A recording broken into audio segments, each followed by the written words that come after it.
Hola a todos, muchas bendiciones. Mi nombre es Angie El mío es Andrés y en el día de hoy vamos a hablarles acerca del carácter ético de Dios. y vamos a estar mencionando ciertos temas. Vamos a tocar 3 puntos. El primero de ellos son las cualidades o características que definen quién es nuestro Dios. Segundo, vamos a seguir hablando de lo que son los dioses del Antiguo Testamento y cómo se contrastan con nuestro Dios Padre. Y tercero y por último, vamos a hablar de cómo los nombres de Dios representan su carácter ético. Tenemos que entender que la palabra carácter se desprende etimológicamente de la palabra características. Por consiguiente, nosotros debemos describir, o para entender el carácter de Dios, lo que vamos a hacer es describir cuáles son las características de Dios y a continuación las vamos a presentar. Para entender el carácter ético de Dios, primero tenemos que entender cuál es su naturaleza, entender quién es Dios y cuáles son sus atributos morales. En el Antiguo Testamento tenemos que Dios crea al hombre a su imagen y semejanza. Eso quiere decir que Dios tiene ciertos atributos que son como los de los seres humanos, es decir, como las emociones. Dios se enoja, Dios siente celos, siente ira, y en ese sentido podemos determinar ciertas características puntuales acerca de cómo es el carácter de Dios. Para entenderlo, vamos a hablar acerca de 4 atributos que hacen parte de la naturaleza de Dios mismos. Dentro de esto vamos a encontrar la santidad, la justicia, la rectitud y la misericordia. La primera característica de Dios que podemos hablar. El primer atributo de Dios es la santidad. En el Antiguo Testamento no se entendía la santidad como un término moral o algo relacionado con la moral perteneciente a Dios. Sin embargo, a partir del capítulo 19:2, Dios habla en su palabra: sed santos así como yo soy santo. Entonces, en esa medida se fue utilizando el concepto de santidad como una característica o un atributo perteneciente a la moral. Las personas tenían que comportarse de una forma distinta a los otros pueblos, es decir, que tenían que estar separados o apartados para Dios, lo cual hizo que en cada uno de ellos se tornara un estilo de vida que era diferente a cada uno de los demás pueblos. En esa medida, Dios es santo y quiere que nosotros como sus hijos también seamos santos en ese punto. Entonces, la santidad como un atributo moral de Dios quiere decir que nosotros somos diferentes y que nuestro estilo de vida debe ser completamente distinto a la de las personas que no conocen realmente a Dios. El segundo atributo de Dios es la justicia. La justicia hace referencia a hacer las cosas de acuerdo a lo correcto y el sentido justo. Es decir, dar a cada quien lo que se merece de acuerdo a las acciones que ha realizado. Dios es justo porque entre Él no hay términos medios, es decir, está bien o está mal. Si actúas de una forma que no es correcta, Dios va a traer juicio sobre ti. Si actúas de una forma que es correcta, Dios va a actuar de tal forma. En ese sentido, uno de los atributos y máximas características de Dios es la justicia, aquella capacidad de juzgar a las personas conforme a las acciones y de lo que llevan dentro de su corazón. Así Isaías 49:4 nos dice: por demás me he afanado en vano y sin provecho he consumido mis fuerzas. Sin embargo, mi causa está con Jehová y mi recompensa con Dios. La justicia que se esperaba de parte del hombre en relación con su prójimo se basaba en la cualidad de justicia que se caracterizaba con Dios. La tercera característica o atributo de Dios es la rectitud. La rectitud viene de la palabra que significa. La tercera cualidad de Dios es la rectitud. La rectitud viene de una palabra que se llama. La tercera característica o atributo de Dios es la rectitud. La rectitud viene de la palabra sadek, que significa recto o correcto, aquello que se realiza de una sola forma. Dios es el encargado de realizar y hacer justicia dentro de los hombres y juzgarlos conforme a lo que tienen en su corazón, y para hacerlo Dios actúa de una forma correcta. En este orden de ideas, Dios va a juzgar a todos por igual forma, porque su modo de comportamiento y su forma de vivir es una sola, es decir, es un solo modo de vivir que lleva implícito el ser correcto. En este orden de ideas, Génesis 18:25 nos dice: el juez de toda tierra no ha de hacer lo que es justo. En este sentido, Dios es justo para cada uno de nosotros y a su vez actúa de forma correcta, porque a todos los juzga de la misma forma. La cuarta cualidad o atributo de Dios Como cuarta cualidad tenemos la misericordia.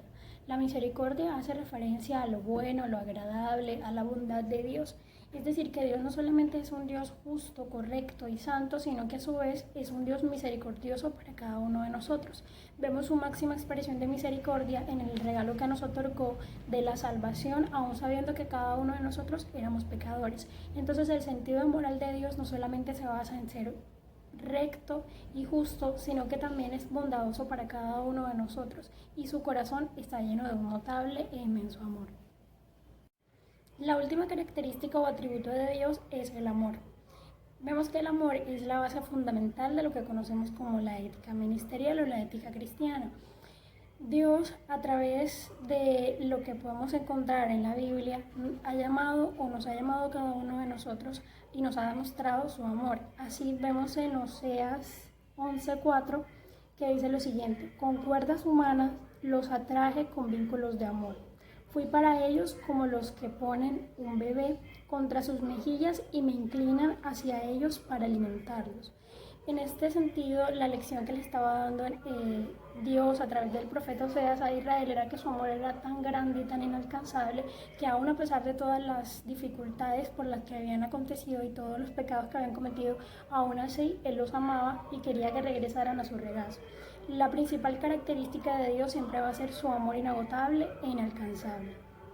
Bueno, y ahora vamos a hablar acerca del contraste que existe entre los dioses del Antiguo Testamento y nuestro Dios Jehová. Y el primero que podemos hablar, o de los primeros que podemos hablar, son los llamados terafines del tiempo de Abraham.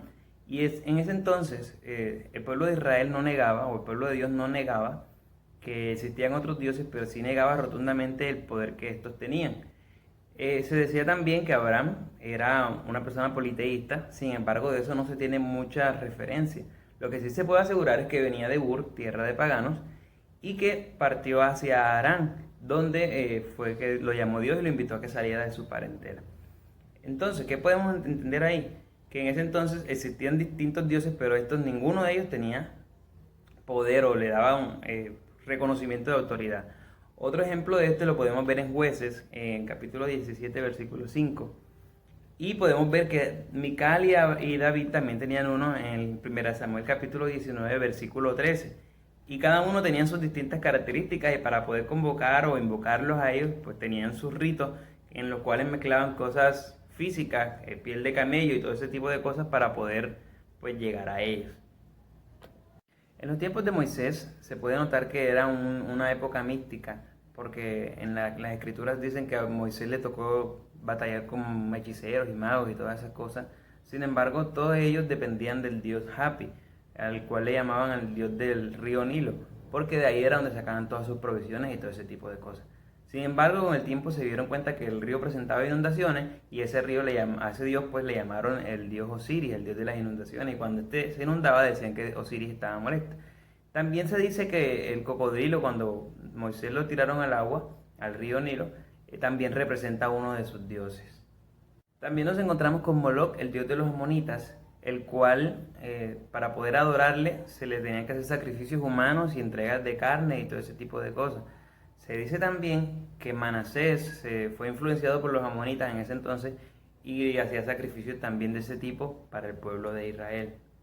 Otro de los dioses que le declaró la guerra abiertamente al reino de Jehová fue Dagón. Y Dagón se decía que era padre de Baal. Sin embargo, era adorado en los templos de Rashmahar, que eran enemigos de los de Baal. Entonces por ese lado se desmiente eso. Sin embargo, lo podemos ver en 1 Samuel, capítulo 5, versículo 4. Y por último, y no menos importante, nos encontramos con el dios Baal, que era el dios de los cananeos. Uno de los dioses que más se podría decir se le declaró la guerra a Jehová, y era porque era el dios de la tempestad y de la calma. Entonces la mayoría de los pueblos se hacían a él porque creían que esto les daba beneficios a la hora de producir en la tierra, y era uno de los enemigos más grandes del pueblo. En resumen, podemos ver que todos estos dioses requerían de un sacrificio o de una ofrenda para que éste pudiera atenderlo. Sin embargo, nuestro Dios es totalmente distinto, porque Él mismo ofreció su sacrificio para que nosotros nos podamos acercar a Él. A diferencia de los otros, que tú tenías que ofrecerles algo para poder acercarte a ellos y obtener beneficios para ti según lo que decían ellos en ese entonces. En este sentido nos vamos a referir acerca del carácter ético de los nombres de Dios. En el Antiguo Testamento se utilizaban distintos nombres para denominar al único Dios Jehová, al único Dios verdadero. Y dentro de estos nombres, por así decirlo, podemos encontrar grandes rasgos de lo que es la ética y el carácter de Dios. El primer nombre que encontramos va a ser el Elohim, que significa fuerza o poder. Dentro de este punto podemos encontrar que una de las características principales de Dios es su poderío y su majestad. Entonces, esta va a ser una de sus principales características. El segundo nombre de Dios que podemos encontrar en el Antiguo Testamento es Jehová, que también hace referencia o se refiere un poco a lo que sería Yahvé. Este nombre significa el yo soy, el gran yo soy. Entonces podemos ver que otra de las características puntuales de la personalidad de Dios es que es único y verdadero. Otro nombre de Dios que nos encontramos en la Biblia es Adonai, y su significado es Señor.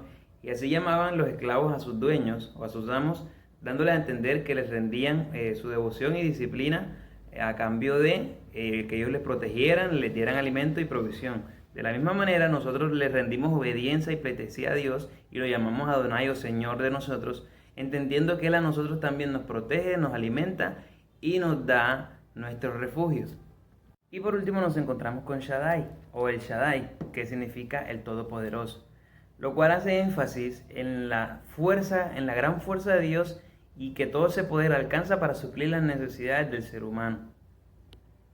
Tenemos claro que a Dios en la Biblia se le llaman con muchísimos nombres distintos. Sin embargo, con los que mencionamos, nos podemos dar cuenta que cada vez que Dios se mencionaba con un nombre distinto, presentaba una cualidad de Él distinta. Y así podían describir cuál era su carácter, como lo estamos haciendo actualmente. Con la finalidad de concluir o dar conclusión a lo anterior que hemos estado hablando, tenemos que el carácter ético de Dios va relacionado estrictamente con cada una de sus cualidades, es decir, su santidad, su poder, su justicia, cómo se contrasta con los otros dioses en el Antiguo Testamento y finalmente cómo sus nombres establecen cuáles son sus cualidades. Entendiendo esto podemos establecer cuál es la ética de Dios, es decir, cómo se encuentra relacionado su carácter y cómo podemos ser nosotros cada día igual a Él. Esperamos que hayan entendido esta exposición y que haya sido de bendición para sus vidas. Que estén muy bien. Chao. Chao.